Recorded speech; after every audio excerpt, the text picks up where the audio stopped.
In all this enthusiasm surrounding artificial intelligence and Nvidia stock, Nvidia's geopolitical risks have been muted. Investors haven't been paying close attention to it.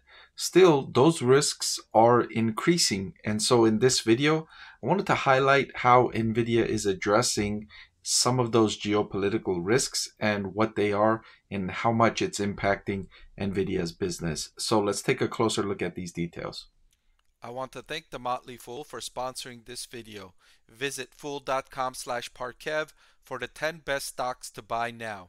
All right, so during the third quarter of fiscal year 2023, the US government announced licensing requirements that, with certain exceptions, impact exports to China, including Hong Kong and Macau, and Russia of their A100 and H100 integrated circuits, DGX, or any other systems or boards which incorporate the A100 or H100 integrated circuits. In other words, the US government feels that Nvidia's products are so strategically powerful that they wanted to ban their products to certain countries that they deem as unfriendly.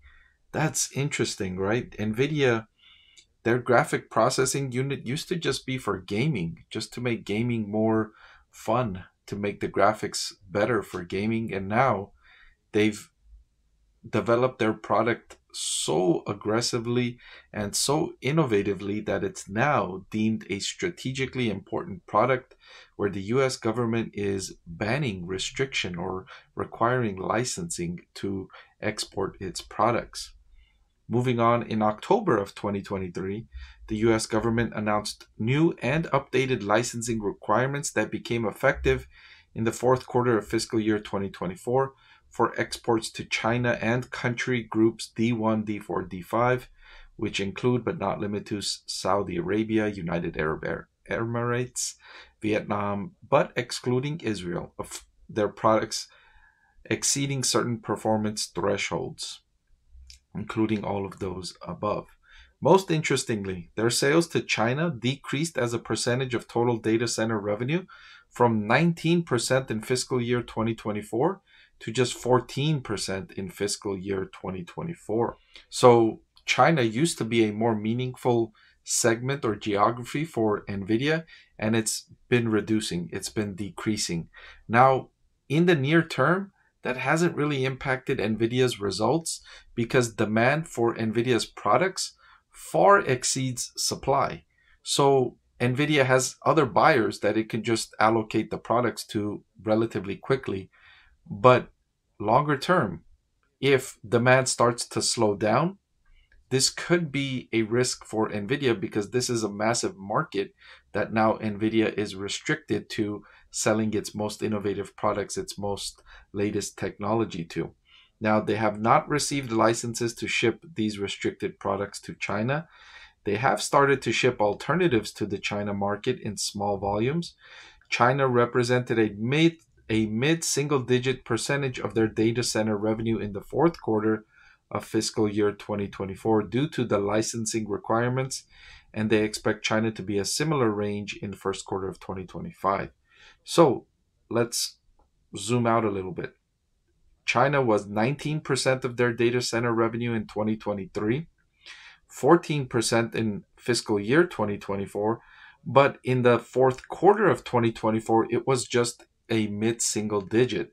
And if you haven't seen my videos where I explain what mid-single digits means when management of companies says this, they mean 4%, 5%, or 6% is mid-single digits. High single digits is 7%, 8%, or 9%, and low single digits is 1%, 2%, or 3%. So mid-single digits is 4 to 6%. So it's gone from 19% to 14% to 4 to 5, 6%, maybe, let's say 5% at the midpoint. A significantly decreased amount of its data center revenue is now coming from China. So it's essentially de-risked that because now a small part of its sales are coming from China. So it's no longer a risk for now. It can't get much worse than where it's at now. However, if demand for its products overall starts to weaken, and now it cannot export to China, then you'll start to see the pain from these export restrictions. Right now, there's so much demand for Nvidia's products that it just, who's next in line? And they just ship it to the next person in line. So if customers in China can't buy it, there's somebody else waiting in line that they could just say, okay, it's your turn then. And that line is so long that it exceeds how much supply Nvidia has. It could go even more. Another 5% of its customers could be deemed unsaleable, and Nvidia could just allocate to other customers because it has a list. It has back orders essentially for its products, so it's not feeling these impacts just yet.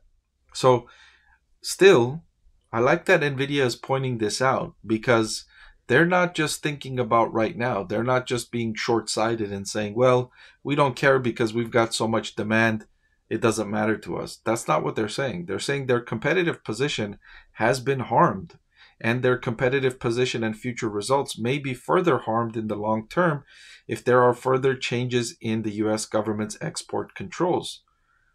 What if the US government doesn't just stop at these countries? What if they add more countries to the list? That could really start to hurt. Given the increasing strategic importance of artificial intelligence and the rising geopolitical tensions, the US government has changed and may change again the export control rules at any point further, and a wider range of products to export restrictions and licensing requirements, negatively impacting their business and financial results. So they've become so important that they've now got the attention of the US government, and they could face stiffer export restrictions in the future.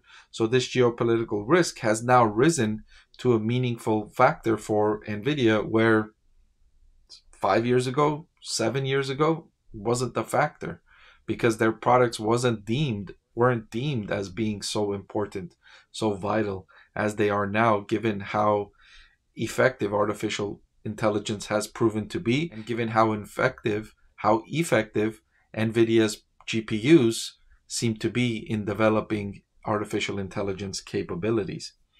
So management saying, while we work to enhance the resiliency and redundancy of our supply chain, which is currently concentrated in the Asia Pacific region, new and existing export controls or changes to existing controls could limit alternative manufacturing locations and negatively impact our business. So geopolitical concerns certainly rising to a meaningful factor for Nvidia stock and Nvidia stock investors, where several years ago, 3, 5, 7 years ago, these were negligible. They were existent, but not to the degree they are now. Thankfully, demand for its products are so strong that it's masking these restrictions. But will that be the case 3 years from now? We don't know for sure. So this is something that Nvidia stock investors should pay close attention to. I'll certainly be keeping an eye on this and updating you as developments come in regarding Nvidia's geopolitical concerns.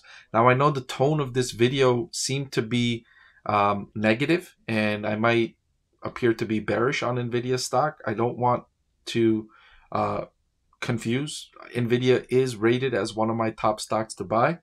Regardless, even in stocks that I consider to be my top stocks to buy, I'm always looking at the bear case. I'm always looking at the risks, because there's always risks when you're investing in stocks.